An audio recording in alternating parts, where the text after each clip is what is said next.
大家好呀，欢迎来到我的婚介所，我还是你们熟悉的丽姐。咱又到了分享相亲故事的时候了，感谢大伙儿一直以来的支持和订阅。要是今儿个这故事您听得过瘾，别忘了意思，打赏请丽姐喝杯茶呀。今天这个故事那可真是够劲爆的，比电视剧都精彩，情感冲突一个接一个，活脱脱就是现实版的爱情大剧。您呐，就搬好小板凳，听我慢慢讲。这回故事的主角是个来自福建的25岁姑娘，叫小梅。说实在的，25岁咋都算不上大龄剩女，可就因为她那相亲要求，在咱们这婚恋圈里绝对能评上高要求大户。这姑娘家里条件不错，父母从小就精心培养，把她出落得亭亭玉立，模样那叫一个标致，一看就是大方得体、气质优雅的类型。可她这眼光啊，高的能冲破天，好多人都笑她挑花了眼。小梅心里一直琢磨着，自己得找个温文尔雅、体贴入微的男生。这不，听说台湾的男生特别温柔体贴，就心动了，决定亲自跑一趟台湾，看看能不能遇上自己的真命天子。嘿，这一去还真让她大开眼界，台湾的男生还真就比她想象中更符合她的理想标准。可这事儿啊，有好就有坏，麻烦也跟着来了。尤其是相亲的时候，把小梅折腾的心里七上八下，愁的头发都快抓掉了。故事得从她和台湾的男生小林说起。小林那可是典型的台湾型男，说话轻声细语，温柔体贴，言语里透着一股细腻劲儿。他俩第一次见面，小梅就感觉特别舒服。小林话不多，但每一句都说到小梅心坎上，让小梅一下子就有了被宠爱的感觉。小梅当时就想，哎呀，这不就是我一直梦想的白马王子吗？可到了第二次见面，小梅就察觉到小林有些行为让她心里犯嘀咕。比如说，小林跟她见面老提工作上的琐事，倒不是抱怨工作忙，而是说工作状态不好的时候，特别希望有个人陪着，给她点安慰和理解。再比如说，小林时不时就念叨着希望有个温暖的家，过上安定的日子。小梅感觉他在情感上有点依赖，这些小细节让小梅心里不太得劲儿。她想找的可不是个需要照顾的男人，而是能和她并肩前行的伴侣。所以在和小林相处，小梅嘴上还笑着，心里可就开始盘算起来了。然后就到了那个让我听了都想发火的时刻，小梅的高要求一下子就冒出来了。她对小林说，小林啊，我觉得你这人不错，可我一直寻思着，咱俩在一块儿可能不太合适。小林愣了一下，露出疑惑的笑容，问，咋这么说呢？小梅接着说，你看啊，我感觉你不太独立，老是要人照顾。我其实更喜欢那种啥事儿都能自己搞定、独立自主的男生。小梅说话语气倒是温和，可那话里的挑剔劲儿谁都能听出来。小林一听愣住了，好像有点难以理解，问，所以你觉得我不独立？小梅点头，对啊，我觉得你太依赖家里了。我想找的男生最好在情感上能独立点，也给我多点空间。我在旁边听着，心里这个气啊。我作为红娘，对小林的家庭背景清楚得很。小林是个很有责任感的男人，虽说父母给他安排过一些事，但他绝不是那种啥事都靠父母的妈宝男。小梅这话真让我生气。说实话，像小林这么体贴的男生可不多见，平时对小梅关怀备至，给了她不少温暖和依靠。可他还嫌小林不够独立，这真有点过分了。小林显然被这话刺痛了，皱着眉头轻声说，你是觉得我不好，还是不符合你的标准？这时候气氛一下子就僵住了。我当时就想冲上去批评小梅这不懂事的丫头，可我得忍住啊，毕竟这是工作，得保持职业冷静。小林沉默了一会儿，嘴角微微上扬，说，我明白了，你觉得我不够完美呗？没事儿，谁都想找个完全符合自己标准的人，但我觉得人与人之间的感情不能光看表面，也许咱俩不合适，不过我肯定能找到适合我的人。说完，他站起来，微笑着就走了。小梅愣在那儿，有点尴尬，低下头，眼神透着复杂。她没再说话，就那么默默地坐着，估计心里也在想，自己这高要求到底值不值。我看着这一幕，心里挺无奈的。我知道小梅不是不懂事，就是太理想化了，给自己设了太高的门槛，忽略了感情里最关键的东西。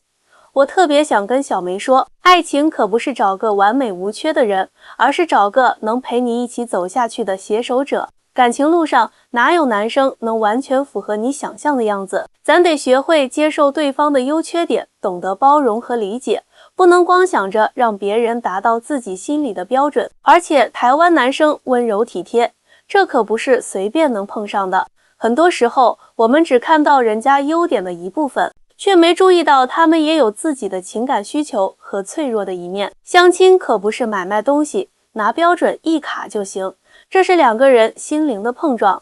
要是光用标准去挑，那爱情就变成交易了。我相信经过这次相亲，小梅能明白这个道理。爱情可不是一场简单的交易，而是心与心的交流和碰撞。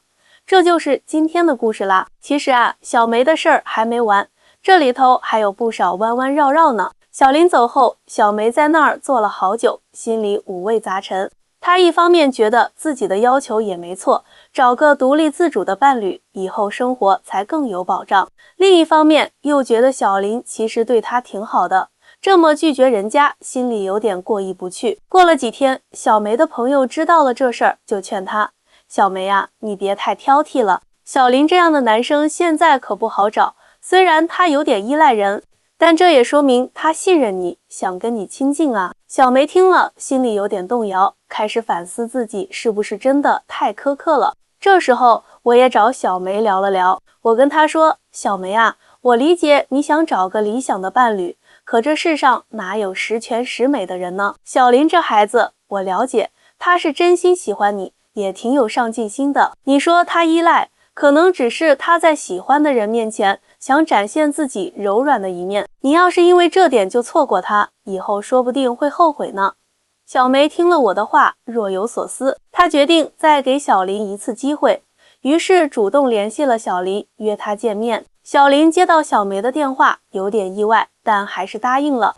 见面那天，小梅先开了口，小林，上次是我不好，话说得太直接了，希望你别往心里去。我回去想了很久，觉得自己可能太苛刻了。小林笑了笑，说，没事，我也理解你的想法，其实我也在反思自己，可能之前给你压力了。两人敞开心扉聊了很久，小梅发现小林其实为了变得更独立，已经在努力改变了。她跟小梅说，自己正在尝试接手一些更重要的工作任务，想证明自己的能力，而且她也意识到自己在感情里不能太依赖，以后会注意把握分寸。小梅听了很感动，她突然明白，爱情不是一味的要求对方改变，而是两个人一起成长。从那以后，小梅和小林的关系逐渐升温，他们一起规划未来，互相支持。不过，感情的路哪能一帆风顺呢？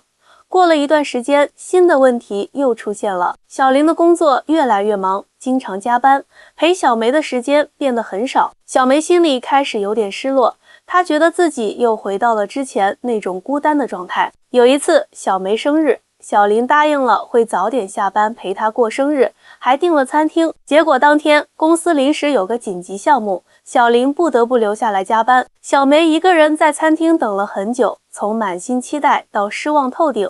小林忙完赶到餐厅的时候，小梅已经哭得眼睛红肿。小林连忙道歉，小梅，对不起，我真不是故意的，公司实在是有急事。小梅哭着说，你总是这样，工作比我还重要，那你干脆跟工作过算了。小林也很无奈，他解释说，我这么努力工作，也是想给我们的未来创造更好的条件啊。两人为此大吵了一架，不欢而散。回到家后，小梅又开始怀疑这段感情了。她想，自己想要的爱情是能有足够的陪伴，可小林却因为工作忽略了她。她觉得自己又陷入了困境，不知道该怎么办才好。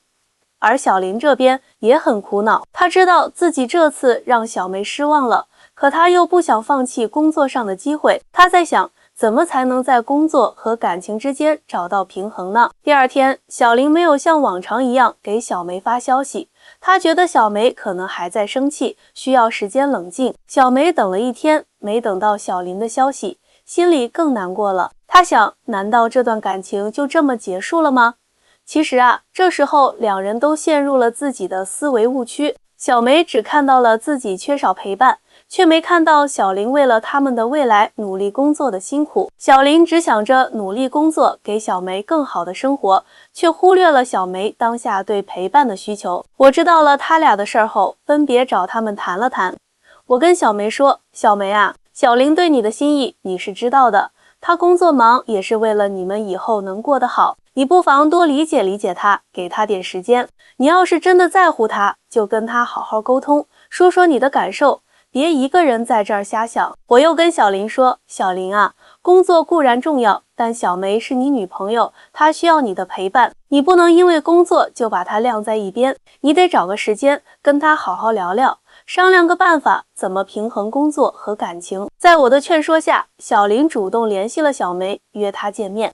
见面后，小林先给小梅送了一束花，真诚的道歉。小梅，我错了，我不应该因为工作忽略你的感受，以后我会尽量安排好时间，多陪你。小梅接过花，也哭着说，我也有错，我不该那么任性，没有考虑你的难处。两人又好好谈了谈，决定一起制定一个计划，合理安排工作和相处的时间，比如每周安排固定的时间一起约会，小林尽量在工作时提高效率，避免不必要的加班。经过这次风波，小梅和小林的感情变得更加深厚了。他们学会了相互理解、相互包容，不再像之前那样只站在自己的角度看问题。后来，小林在工作上取得了很大的进步，得到了晋升的机会，而小梅也在自己的事业上有所成就。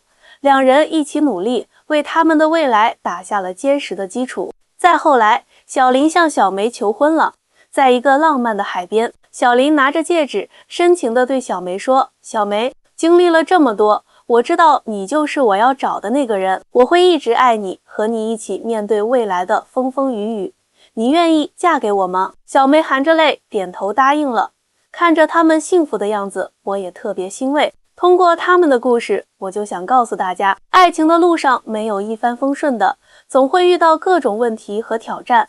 但只要两个人真心相爱，愿意相互理解、相互包容，一起努力，就能走过风风雨雨，迎来幸福的未来。各位朋友，要是你们在婚恋上也遇到啥难题，别犹豫，来找丽姐，咱们一起唠唠，说不定就能找到解决的办法。